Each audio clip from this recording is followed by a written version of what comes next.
Hello viewers, আসসালামু আলাইকুম। কেমন আছেন সবাই? আশা করি ভালো আছেন। আপনাদের সামনে আজ আরেকটি গুরুত্বপূর্ণ বিষয় নিয়ে উপস্থিত হলাম। বিষয়টি হচ্ছে শিক্ষকদের বেতন ভাতা বাড়ানো নিয়ে যা জানালেন শিক্ষা উপদেষ্টা। চলুন এ বিষয়ে বিস্তারিত জেনে নেওয়া যাক। শিক্ষা উপদেষ্টা ডক্টর ওয়াহিদউদ্দিন মাহমুদ বলেছেন, বেসরকারি শিক্ষা প্রতিষ্ঠানে কর্মরত শিক্ষকদের বেতন ভাতা বাড়ানোর বিষয়টি গুরুত্ব দিয়ে কাজ করছি। কতটুকু বেতন ভাতা বাড়বে তা এখনই বলা যাচ্ছে না। বুধবার ৪ ডিসেম্বর দ্য ডেইলি ক্যাম্পাসের সঙ্গে আলাপকালে এ কথা জানান তিনি। শিক্ষা উপদেষ্টা বলেন, আমি সামগ্রিকভাবে শিক্ষার বাজেট বৃদ্ধির জন্য কাজ করছি।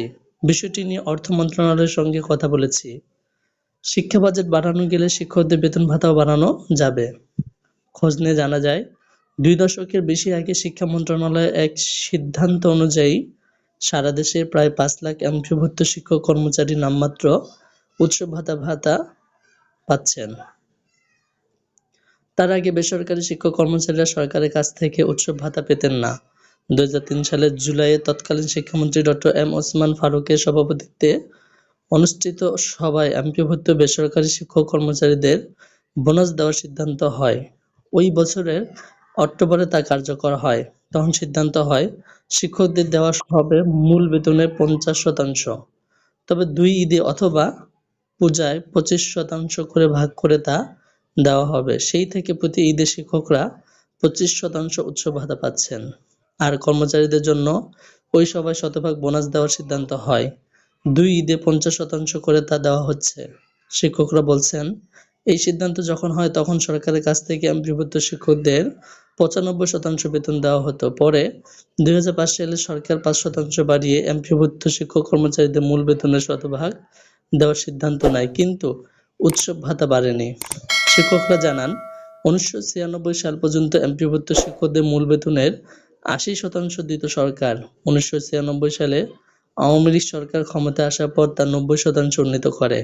২০০৫ সালে ৪ দলীয় জোট সরকার তার শতভাগ উন্নীত ঘোষণা দিলেও বাজেটে ৯৫% বাস্তবায়ন করে। পরে তত্ত্বাবধায়ক সরকার তা শতভাগে নিয়ে যায়। দেখা যায়, বেসরকারি শিক্ষক কর্মচারীদের বেতন স্কেল ধাপে ধাপে শতভাগে উন্নীত হলেও উৎসব ভাতা বাড়েনি। আগের সেই নিয়মে এবারও ঈদুল ফিতরে ২৫% উৎসব ভাতা পাচ্ছেন বেসরকারি এমপিওভুক্ত শিক্ষকরা। তবে এবার ঈদের আগেই তারা তা হাতে পাবেন। এমপিওভুক্ত শিক্ষক কর্মচারীদের বেতন প্রদানকারী কর্তৃপক্ষ মাধ্যমিক ও উচ্চশিক্ষা অধিদপ্তর এরই মধ্যে উৎসব ভাতা চূড়ান্ত করেছে। এবার ৩০,০০০-এর বেশি এমপিওভুক্ত বেসরকারি স্কুল, কলেজ ও মাদ্রাসার শিক্ষক কর্মচারীকে ২৪০ কোটি টাকা উৎসব ভাতা দেওয়া হচ্ছে। এর সঙ্গে এপ্রিল মাসের বেতন হিসাবে তারা পাবেন ৭৮৩,৫৪,৪,৭৫০ টাকা। মূল বেতনের ২৫% বোনাস পাওয়া শিক্ষকদের মধ্যে কলেজের অধ্যক্ষদের বেতন স্কেল ৫০,০০০ টাকা, উপাধ্যক্ষ উচ্চ মাধ্যমিক কলেজের অধ্যক্ষদের ৪৩,০০০ টাকা, সহকারী অধ্যাপকের ৩৫,৫০০ টাকা, টাইম স্কেল প্রাপ্ত প্রভাষক ও স্কুলের প্রধান শিক্ষকের ২৯,০০০ টাকা, সহকারী প্রধান শিক্ষক ও নিম্ন মাধ্যমিক স্কুলের প্রধান শিক্ষকদের ২৩,০০০ টাকা, প্রভাষক, গ্রন্থাগারিক সহকারী শিক্ষকদের টাইম স্কেল প্রাপ্ত ২২,০০০ টাকা, প্রদর্শক, সহকারী গ্রন্থাগারিক শরীরচর্চা শিক্ষক সহকারী শিক্ষকদের টাইম স্কেল ব্যতীত ১৬,০০০ টাকা এবং সহকারী শিক্ষকদের বিএড ব্যতীত ১২,৫০০ টাকা। অন্যদিকে ৫০% বোনাস পেতে যাওয়ার কর্মচারীদের মধ্যে টাইম স্কেল পাওয়া তৃতীয় শ্রেণী কর্মীদের বেতন স্কেল ৯,৭০০ টাকা, টাইম স্কেল ছাড়া তৃতীয় শ্রেণী কর্মীদের ৯,৩০০ টাকা, ল্যাব সহকারী ৮,৮০০ টাকা, টাইম স্কেল পাওয়া চতুর্থ শ্রেণী কর্মচারীদের বেতন স্কেল ৮,৫০০ টাকা এবং টাইম স্কেল ছাড়া চতুর্থ শ্রেণীর কর্মচারীদের বেতন স্কেল ৮,৩৫০ টাকা।